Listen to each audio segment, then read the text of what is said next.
بسم اللہ الرحمن الرحیم۔ ہم 5 بہنیں تھیں، میں سب سے چھوٹی تھی، اس لیے سب کی لاڈلی بھی تھی۔ مجھ سے نہ تو کوئی گھر کا کام کرنے کا کہتا تھا اور نہ ہی کوئی مجھے تنگ کرتا تھا، بلکہ یوں کہوں تو زیادہ مناسب لگتا ہے کہ میں گھر میں میری ہی خواہش پر کھانا بنتا تھا۔ یہاں کھانے کا ذکر آ ہی گیا ہے تو میں بتاتی چلوں کہ کھانا میری فرمائش پر تو بنتا تھا، مگر میری پسند کا نہیں بنتا تھا۔ ان دونوں باتوں میں فرق ہے نا۔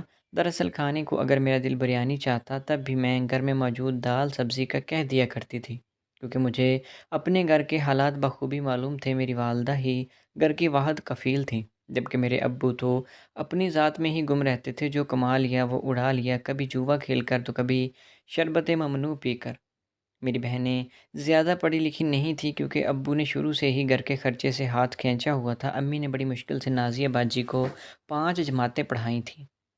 اس کے بعد تو ابو نے ضد لگا لی تھی کہ میری بیٹیاں زیادہ نہیں پڑھیں گی، کیونکہ انہیں لگتا تھا کہ پڑھی لکھی لڑکیاں بدزبان ہو جاتی ہیں، جبکہ مجھے لگتا تھا کہ پڑھی لکھی لڑکیاں جرأت مند ہو جاتی ہیں، وہ غلط کو غلط کہنے کے قابل ہو جاتی ہیں۔ شاید اسی لیے ہمارے معاشرے کے چند مرد اپنی بیٹیوں کو تعلیم دلوانے سے ڈرتے ہیں۔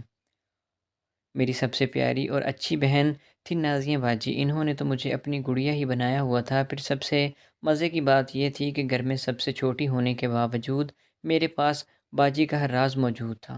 مجھے معلوم تھا کہ وہ ہمارے محلے میں بنی دکان کے مالک ارسلان کو بہت چاہتی تھی۔ باجی کبھی کبھار مجھے بہانے بہانے سے ایک خط پکڑا کر دکان پر بھیج دیا کرتی تھی، ساتھ ہی چند پیسے پکڑا کر املی بھی منگوا لیا کرتی تھی، تاکہ امی کو شک نہ پڑ جائے کہ نازیہ فرح کو بار بار دکان پر کیوں بھیجتی ہے۔ جب میں ارسلان کی دکان پر جاتی تو وہ مجھے دیکھ کر بہت خوش ہو جاتا، میرا خیال رکھتا تھا، مجھے مفت میں سوڈے کی بوتل بھی پلا دیا کرتا تھا اور ایک شاپر میں بہت ساری کھانے کی چیزیں بھی ڈال کر دے دیتا تھا۔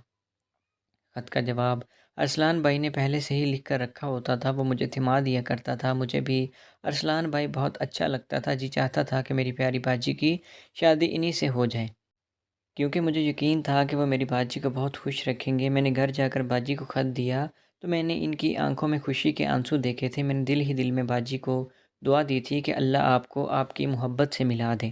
باجی کمرے میں چلی گئی، انہوں نے خط پڑھا اور اس خط کا جواب لکھ کر تھما دیا اور کہنے لگی، فرح تم نے کل صبح اٹھتے ہی سب سے پہلے میرا یہ کام کرنا ہے، میرا یہ خط ارسلان کو جا کر دینا ہے۔ باجی نے اس رات نہ جانے کیوں مجھے خط پکڑا دیا تھا، کیونکہ پہلے انہوں نے کبھی ایسے نہیں کیا تھا۔ وہ تو اپنی یہ امانت باقی بہنوں سے بھی چھپا کر رکھتی تھی۔ خیر میں نے وہ خط اپنے سرہانے کے نیچے رکھ دیا اور سکون کی نیند سو گئی۔ میں نہیں جانتی تھی کہ آج کی شب میں آخری بار سکون سے سو رہی ہوں۔ رات کا وہ نہ جانے کون سا پہر تھا جب میری آنکھ چیخو پکار سے کھلی۔ میں بہت زیادہ خوف زدہ ہو چکی تھی، جلدی سے اٹھ بیٹھی تھی۔ میں نے ایک بار عجیب منظر دیکھا تھا۔ ہمارے گھر میں رات کے اس پہر کافی مرد کھڑے ہوئے تھے، جبکہ ایک کونے میں امی شیرنی کی طرح اپنی 4 بیٹیوں کو اپنے پیچھے چھپا کر کھڑی ہوئی تھی۔ میں بھی بھاگ کر امی کے پیچھے جا کر چھپ گئی۔ ابو غصے سے بہت اونچا اونچا بول رہے تھے۔ وہ کہنے لگے، عصمت بی بی، میں کہہ رہا ہوں کہ تم صرف اپنی ان بچیوں کی ماں نہیں ہو، میں بھی ان کا باپ ہوں، ان کی زندگی کے فیصلے بھی لے سکتا ہوں۔ تم نازیہ کی شادی میرے دوست سے ہو جانے دو، نہیں تو میں تمہیں طلاق دے دوں گا۔ میں نے ابو کے پہلو میں کھڑے ان کے دوست کو دیکھا تو وہ ابا سے بھی زیادہ بوڑھا، اور سچ کہوں تو ابو کی شکل پر بہت سی زیادہ نحوست چھائی ہوئی تھی۔ امی بولی، شفیق میں تمہیں اپنی بچیوں کا سودا نہیں کرنے دوں گی۔ سودا لفظ سن کر میں چونک گئی تھی۔ کیا ابو ہم سب کو لے جا کر ارسلان کی دکان پر بیچنے والے تھے؟ ابو امی پر چیختے رہے، جبکہ امی کی آنکھوں میں مجھے بہت حوصلہ نظر آ رہا تھا۔ ابو اس حوصلے کا مقابلہ نہیں کر سکتے تھے، اس لیے انہوں نے امی کے سر پر وزنی چیز دے ماری۔ بھوک و پیاس کی ماری ہوئی عورت میں اتنی طاقت نہیں تھی کہ وہ یہ سب برداشت کر سکیں، اس لیے بے ہوش ہو کر گر پڑی۔ ہم بہنوں کی چیخیں آسمان سے باتیں کر رہی تھی، مگر کسی محلے والے نے ہمارے گھر آ کر ہماری خیریت معلوم نہیں کی تھی، شاید اس لیے کہ وہ لوگ بھی عادی ہو چکے تھے۔ ابو جب بھی نشہ کر کے آتے تھے تو اکثر امی پر ہاتھ اٹھایا کرتے تھے، پھر ہم بہنیں یوں ہی چیخا کرتی تھی۔ امی تو بے ہوش ہو چکی تھی۔ اب ابو مولوی صاحب سے بولے، جلدی جلدی نکاح پڑھا دیں۔ اس بار نازیہ باجی نے احتجاج کیا تو ابو نے اس کے منہ پر تھپڑ دے مارا۔ اتنے مردوں کے سامنے یہ ذلت سہ کر وہ بھی چپ ہو گئی۔ پھر نازیہ باجی کا نکاح ہو گیا۔ ان کا شوہر ابو سے بولا، شفیق ہم تو تمہیں بلا وجہ ہی کنگلا سمجھتے تھے، تو بڑی ہی کام کی چیز ہے، تیرے گھر میں تو ہیرے ہیں ہیرے۔ اتنا کہہ کر وہ آگے بڑھ گئے اور نازیہ باجی کو بھی اپنے ساتھ گھسیٹ گھساٹ کر لے گئے۔ اس کے بعد کیا ہوا اور کیا نہیں مجھے کچھ سمجھ نہیں آ رہا تھا، بس اتنا پتہ تھا کہ آمنہ باجی نے بڑی مشکل سے امی کو ہوش دلایا تھا۔ امی نے ہوش میں آتے ہی وویلا شروع کر دیا تھا، مگر اب کیا ہو سکتا تھا؟ رات کی تاریکی جٹ گئی تھی، صبح کا اجالا ہر سو پھیل چکا تھا۔ میں تو بس اتنا جانتی ہوں کہ یہ اجالا بہت ہی بھیانک لگتا تھا۔ دل چاہتا تھا کہ اب ساری زندگی رات ہی رہے تاکہ روشنی میں ہم بہنیں ایک دوسرے کی شکل کو دیکھ کر غم کی شدت کا اندازہ نہ لگا سکیں۔ امی کی چیخو پکار سن کر محلے کی بہت سی خواتین ہمارے گھر آ چکی تھی۔ امی پھوٹ پھوٹ کر روتی رہی اور ان سے سوالات کرتی رہی، کیا تم لوگوں کو ایک بے بس ماں کی صدا سنائی نہیں دی؟ کاش تم لوگ میری بچی کو بچا لیتی۔ میں اٹھ کر کمرے میں آ گئی۔ میرے سرہانے کے نیچے باجی کا خط پڑا ہوا تھا۔ میں نے وہ خط اٹھایا اور چھت پر چلی گئی۔ میں جانتی تھی کہ یہ غیر اخلاقی حرکت ہے، مگر میں خود کو روک نہ پائی۔ میں الفاظ کے ذریعے اپنی باجی کو محسوس کرنا چاہتی تھی۔ میں نے خط کھول کر پڑھا تو لکھا ہوا تھا، ارسلان، میں جانتی ہوں کہ تم مجھ سے بے حد محبت کرتے ہو۔ تم چاہتے ہو کہ میں بھی اپنے جذبات کا اظہار کروں، مگر میں ابھی نہیں بتا سکتی میں تمہیں کتنا چاہتی ہوں۔ میں وعدہ کرتی ہوں کہ شادی کی رات تم سے ہی یہ کہہ دوں گی کہ تم میرے لیے کیا ہو۔ بس تم سے اتنی گزارش ہے کہ کل صبح میرے رشتہ لینے آ جانا۔ میرے دل میں یہ خوف کیوں بیٹھ گیا ہے کہ میں تمہیں ہمیشہ ہمیشہ کے لیے کھو دوں گی۔ میں باجی کا خط پڑھ کر پھوٹ پھوٹ کر روتی رہی تھی۔ اب ہم سب کی زندگی یکسر بدل گئی تھی۔ رات ہوتی تو امی ہم بہنوں کے ارد گرد پہرا دیتی رہتی۔ وہ اکثر کہا کرتی تھی کہ ہائے ظالم بلی کو پتہ چل گیا ہے کہ میرے گھر میں کبوتر پال رکھے ہیں۔ وہ میرا ایک کبوتر لے گئی ہے، اب باقی بھی نہیں بچیں گے۔ ہم میں نازیہ باجی سے چھوٹی آمنہ باجی کے گلے لگ کر بہت زیادہ رویا کرتی تھی۔ مجھے بہت زیادہ خوف تھا کہ نازیہ باجی کے بعد اب ان کی باری ہے۔ اس واقعے کو ایک ہفتہ بیت گیا تھا۔ نازیہ باجی کی کچھ خیر خبر نہ ملی تھی۔ اس دوپہر نہ جانے وہ کیسے گھر آ گئیں۔ ہم سب انہیں دیکھ کر بہت زیادہ حیران ہوئے تھے۔ نازیہ باجی ہم سب سے مسکرا مسکرا کر باتیں کرتی تھی، کہنے لگی میری پیاری بہنوں، تم میرے لیے فکر مت کرنا، میں اپنے گھر میں بہت خوش ہوں۔ یہ نہ ہو تم میرے غم میں اس اپنی زندگی کو اداس کر لو۔ باجی کا چہرہ تو مسکراتا تھا، مگر آنکھیں وہ بہت زیادہ اداس تھی۔ باجی صرف آدھے گھنٹے کے لیے ہمارے گھر آئی تھی۔ انہوں نے سب سے نظر بچا کر مجھے خط دے دیا تھا۔ وہ کہنے لگی، ارسلان کو یہ خط دے دینا۔ میں نے وہ پکڑ لیا تھا۔ باجی چلی گئیں۔ میرا دل ان کے لیے بہت زیادہ اداس تھا۔ اس بار بھی میں خود کو ان کا خط پڑھنے سے روک نہیں پائی تھی۔ میں دیکھنا چاہتی تھی کہ شادی کے بعد آخر باجی نے ارسلان بھائی کے نام خط کیوں لکھا ہے۔ اس میں باجی نے کہا تھا، ارسلان، تم کبھی بھول کر بھی یہ گمان مت کرنا کہ میں تمہیں دھوکہ دے دیا ہے، بلکہ دھوکہ تو میری ساتھ زندگی نے کیا ہے۔ میں لٹ گئی ہوں ارسلان، میرا شوہر بہت برا انسان ہے۔ مجھے بہت فکر ہے کہ کہیں ابو میرے بعد میری باقی بہنوں کو بھی فروخت نہ کر دے۔ اس لیے تم سے گزارش ہے کہ اگر تم مجھ سے بھی محبت کرتے ہو تو پھر بھی میری چھوٹی بہن آمنہ سے شادی کر لو۔ نازیہ باجی کو ابھی بھی اپنی بہنوں کی بہت زیادہ فکر تھی۔ میں نے جلدی سے خط طے لگایا اور ارسلان بھائی کی دکان پر پہنچ گئی تھی۔ وہ بہت زیادہ اداس لگتے تھے، مجھے دیکھ کر مسکرائے بھی نہیں تھے، بس اتنا بولے، نازیہ یاد آتی ہے؟ میں نے بڑی مشکل سے آنسو پیے تھے۔ میں انہیں خط پکڑا کر اپنے گھر واپس بھاگ کر آ گئی تھی۔ مجھے نہیں معلوم تھا کہ اب کیا ہوگا، مگر ارسلان بھائی محبت کے اس امتحان میں ابھی پورے اترے تھے۔ انہوں نے اگلے دن ہی اپنے گھر والوں کو ہمارے گھر رشتہ بھیج دیا تھا۔ امی کو جب پتہ چلا کہ وہ آمنہ کا رشتہ لینے آئے ہیں تو امی نے خوشی سے رونے لگی۔ انہوں نے فوراً سے ہاں کر دی اور کہنے لگے کہ آپ لوگ کل آ کر نکاح کر لینا۔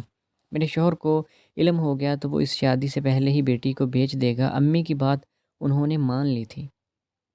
ارسلان بھائی اگلے ہی دن مختصر سی بارات لے کر اور آمنہ باجی کو رخصت کر کے ہمارے گھر سے لے گئے تھے، مگر جانے سے پہلے میرے کان میں کہہ گئے تھے کہ فرح کبھی بھول کر بھی آمنہ کو میرے اور نازیہ کے رشتے کے متعلق مت بتانا، کیونکہ اس طرح آمنہ ساری زندگی بے سکون رہے گی۔ میں نے ہاں میں سر ہلا دیا۔ ابو تو اس دن سے گھر واپس ہی نہیں آئے تھے جس دن سے انہوں نے نازیہ باجی کو فروخت کیا تھا۔ امی کہتی تھی کہ وہ جہنمی انسان سارے پیسے اڑا کر ہی گھر واپس آئے گا۔ آمنہ باجی کی شادی کے بعد امی اب محلے والوں کی منتیں کر رہی تھی کہ کسی نہ کسی میرے تیسری بیٹی کے ساتھ بھی شادی کر لے۔ امی نے ایک ایک کے گھر جا کر ہاتھ جوڑے تھے۔ محلے والوں کو پتہ لگ گیا تھا کہ عصمت کی بیٹیوں میں کوئی برائی نہیں ہے، اس لیے ہمنہ باجی کا بھی رشتہ محلے کی ایک آنٹی نے اپنے بہت ہی سلجھے ہوئے بیٹے کے لیے لے لیا تھا۔ ہمنہ باجی کی بھی شادی بہت سادگی سے کر دی گئی تھی۔ امی اس دن مسکرائی تھی، کہنے لگی کہ وہ میری دو بیٹیاں خیر سے اپنی گھروں کی ہو گئی ہیں، اب پیچھے دعا اور فرح ہوگی۔ یہ دونوں تو ابھی بہت چھوٹی ہیں، ان کی طرف تو ان کی شرابی باپ کا دھیان ہی نہیں جائے گا۔ آج میں سکون کی نیند سو جاؤں گی۔ میں 16 سال کی تھی جبکہ دعا 18 سال کی تھی، مگر دعا بہت ہی معصوم اور سیدھی سادی سی لڑکی تھی، اس کو زمانے کی اونچ نیچ کی کوئی خبر نہ تھی۔ خیر، اس رات ہم سب بہت سکون سے سوئے تھے، نہ جانے اس روز منحوس بلی کہاں سے آ گئی تھی۔ وہ کبوتر اٹھانے آئی تھی، مگر جب اسے علم ہوا کہ پنجرے میں تو 2 ہی کبوتر غائب ہیں، اس نے تو وویلا مچا دیا تھا۔ ابو امی پر بہت غصہ کر رہے تھے، کہنے لگے میری 2 بیٹیاں کہاں گئیں؟ امی مسکرا کر بولی ان کی تو میں نے شادی کر دی ہے، اب تم اپنے آوارہ دوستوں کے ساتھ یہاں سے دفع ہو جاؤ۔ امی کو اس بات کی خبر نہیں تھی کہ ان کا شوہر بہت ہی گھٹیا اور گرا ہوا انسان ہے۔ ابو ڈٹھائی سے بولا کہ کیا ہوا؟ اگر آمنہ اور ہمنہ نہیں ہیں، دعا کی بھی تو ہم نے شادی کرنا ہی ہے نا، تو اسی کو آج رات رخصت کر دیتے ہیں۔ امی چیخ پڑی تھی، کہنے لگی بکواس بند کرو اپنی، خبردار جو میری معصوم بیٹی کا نام اپنے منہ سے بھی نکالا۔ پھر یوں ہوا کہ وہ کبوتر وویلا کرتے رہ گئے، بلی اپنا حصہ لے گئی، میری پیاری بہن دعا بھی ابو کے لالچ کی بھیڑ چڑھ گئی تھی۔ اس کا بڈھا شوہر جب اسے اپنے ساتھ لے کر جا رہا تھا تب وہ بہت زیادہ رو رہی تھی، وہ بہت گھبرائی ہوئی تھی۔ یہ قیامت سے رات گزر گئی تھی تو ایک اجڑی ہوئی صبح نے ہمارے گھر میں انگڑائی لے لی تھی۔ اب گھر میں اور امی رہ گئی تھی، گھر کے کونے کونے سے ہم پانچوں بہنوں کی یادیں جڑی ہوئی تھیں۔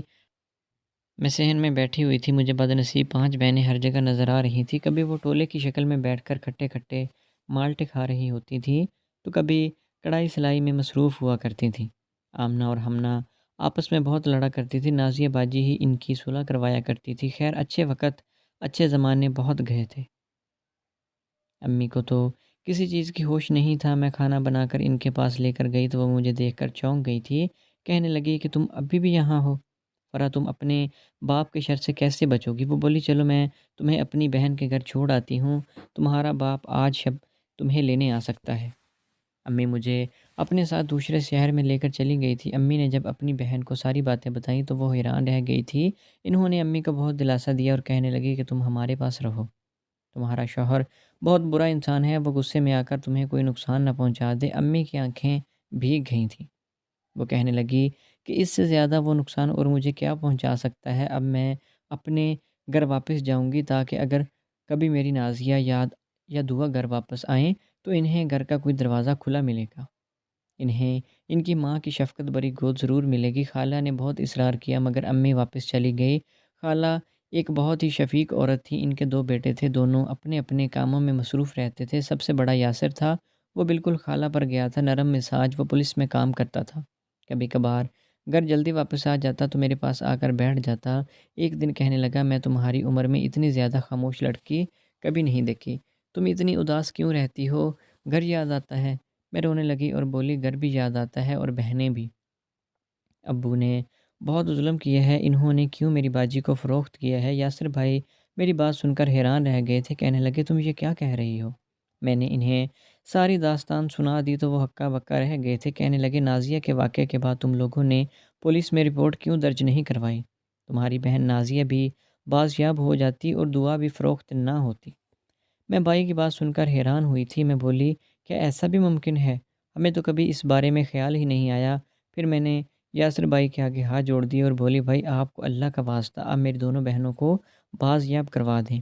یاسر بھائی نے مجھ سے وعدہ کر لیا تھا، اب میں اور یاسر بھائی دوست بن چکے تھے، وہ میرا بہت خیال رکھتے تھے۔ میں اکثر انہیں اپنی بہنوں کے متعلق باتیں بتایا کرتی تھی، وہ میری بات سن کر مسکرا دیتے اور کہتے کہ میں اب سمجھا کہ تم نازیہ کو یاد کیوں کرتی ہو، تمہاری باتوں سے معلوم ہوتا ہے کہ وہ بہت ہی اچھی لڑکی تھی۔ یاسر بھائی پورے 3 مہینے انتھک محنت کرتے رہے، انہوں نے جان مار کر میری بہنوں کو تلاش کرنے کی کوشش کی۔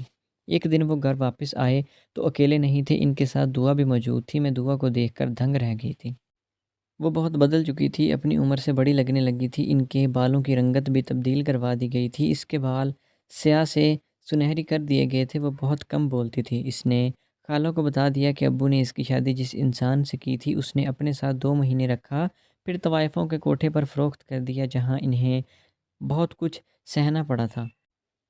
خالہ نے امی کو فون کر کے اطلاع دے دی تھی کہ اپنی بیٹی سے آ کر مل لو۔ یاسر بھائی کہنے لگے کہ دعا کے بعد اب نازیہ بھی مل جائے گی۔ انہوں نے نازیہ باجی کی تلاش میں کئی کوٹھوں میں چھاپے مارے تھے، آخرکار نازیہ باجی کو بھی بازیاب کروا لیا گیا تھا۔ امی کے پہنچنے سے پہلے ان دونوں کی بیٹیاں خالہ کے گھر میں موجود تھیں۔ نازیہ باجی کی حالت اور کہانی بھی دعا سے ملتی تھی۔ امی نے ان بچیوں کو دیکھا تو رو رو کر آسمان سر پر اٹھا لیا تھا۔ خیر یاسر بھائی نے امی سے اجازت مانگی اور ان سے کہا کہ میں اپنے شوہر کے خلاف تھانے میں مقدمہ درج کروا دیں۔ امی نے یاسر بھائی کی بات فوراً مان لی تھی۔ ابو کے خلاف مقدمہ درج ہو چکا تھا۔ کئی ہفتوں کی تلاش کے بعد ابو کو گرفتار کر لیا گیا تھا۔ تب تک ہم سب خالہ کے گھر ہی پر تھے اور اسی دوران میں نے محسوس کیا تھا کہ یاسر بھائی بہت محبت بھری نظروں سے نازیہ باجی کی جانب دیکھا کرتے تھے، مگر پھر میں اپنا سر جھٹک دیتی کہ میری بہنوں کے ماتھے پر اب جو کالک لگ چکی تھی شاید ہی کبھی وہ دور ہوتی۔ پھر ہم سب اپنے گھر واپس آ گئے تھے۔ گھر بس گیا تھا مگر اب دل اجڑے ہوئے تھے، کسی قسم کی کوئی خوشی محسوس نہیں ہوتی تھی۔ میری بہنیں سارا سارا دن چپ چاپ بیٹھی رہتی تھی، میں ان کی بہت خدمت کیا کرتی تھی، ان کی دل جوئی کرتی تھی۔ میں نے ساری زندگی جو محبتیں وصول کی تھی وہ اب لوٹانے کا وقت تھا، ایسے میں پیچھے کیسے ہٹ سکتی تھی۔ ایک دن خالہ ہمارے گھر آئی، انہوں نے یاسر بھائی کے لیے نازیہ باجی کا رشتہ مانگ لیا تھا۔ امی نے تو جٹ سے ہاں کہہ دی تھی، لیکن نازیہ باجی نے یہ کہہ کر انکار کر دیا کہ میری ذات داغدار ہو چکی ہے، میں یاسر جیسے کھرے انسان کو ڈیزرو نہیں کرتی۔ خالہ مایوس ہو کر لوٹ گئی تھی، مگر پھر اگلے ہی دن یاسر بھائی آ گئے۔ انہوں نے امی سے اجازت مانگی کہ وہ کچھ دیر نازیہ باجی کے ساتھ تنہائی میں بات کرنا چاہتے ہیں۔ نہ جانے انہوں نے باجی کو اپنے پیار کا کیسے یقین دلایا، باجی اس رشتے کے لیے مان گئی تھی۔ نازیہ باجی کی شادی یاسر بھائی سے ہو گئی۔ دعا کے لیے پھپھو نے رشتہ مانگ لیا تھا۔ وہ کہنے لگی کہ میرے بھائی نے اپنی بیٹیوں کے ساتھ بہت غلط کیا تھا، اس کا مداوع میں کرنے کی کوشش کرتی ہوں۔ میری 4 بہنیں اپنے اپنے گھروں میں آباد ہو چکی تھی۔ میں جانتی تھی کہ ہم سب کی روحوں پر کبھی نہ مٹنے والے داغ پڑ چکے ہیں جو ہمیں کبھی بھی مکمل طور پر خوش نہیں ہونے دے سکتے، مگر زندگی کا کام ہے گزرنا، یہ تو گزرتی چلی گئی تھی۔ سب نے خوش ہونے کی کوشش بھی کی تھی، مگر میں نہیں جانتی تھی کہ کوئی کامیاب بھی ہوا تھا کہ نہیں۔ جہاں تک میری بات تھی، میں نے یاسر بھائی کی مدد سے اپنی رکی ہوئی تعلیم کو پھر سے شروع کیا تھا۔ میں بہت زیادہ مشکل درپیش آئی تھی، لیکن میں نے ہمت نہیں ہاری۔ مجھے ہمت نہیں ہارنا تھی کیونکہ میں جانتی ہوں کہ ہمارے معاشرے میں بہت سی نازیاں ہوں گی، بہت سی دعائیں ہوں گی، مجھے ان کا سہارا بننا تھا۔ میں نے اپنی تعلیم میں بہت محنت کی تھی، اللہ کا شکر ہے کہ میں اب تک کامیاب ہوتی رہی ہوں۔ میں اپنی تعلیم مکمل کر کے یاسر بھائی کی طرح پولیس جوائن کرنا چاہتی ہوں۔ میں اپنے اس ملک کی بے آسرا اور کم ہمت بیٹیوں کی ہمت بننا چاہتی ہوں۔ اس سب میں میری امی میرے شانہ بشانہ کھڑی ہیں۔ ایک دن ہمیں خبر آئی کہ جیل میں ہی ابو کا انتقال ہو گیا ہے، مگر ہم نے ان کی لاش لینے سے انکار کر دیا اور کہہ دیا کہ انہیں لاوارث سمجھ کر دفنا دینا۔ ہمارے ابو نے زندگی میں کبھی ہمارے ساتھ بلائی نہیں کی تھی، پھر ہم ان کی لاش لے کر کیا کر لیتے؟ اب وہ اگلے جہاں میں ہیں، ہمارا معاملہ ان کے ساتھ ختم ہو چکا ہے۔ اب ابو جانے اور اللہ جانے، بے شک اللہ ہی انصاف کرنے والا ہے۔ تو دوستو، آپ کو آج کی کہانی کیسی لگی؟ امید ہے کہ ویڈیو اچھی لگی ہوگی۔ اگر ویڈیو پسند آئی تو ہمارے چینل کو سبسکرائب کریں۔ ملتے ہیں نیکسٹ ویڈیو میں، تب تک کے لیے اللہ حافظ۔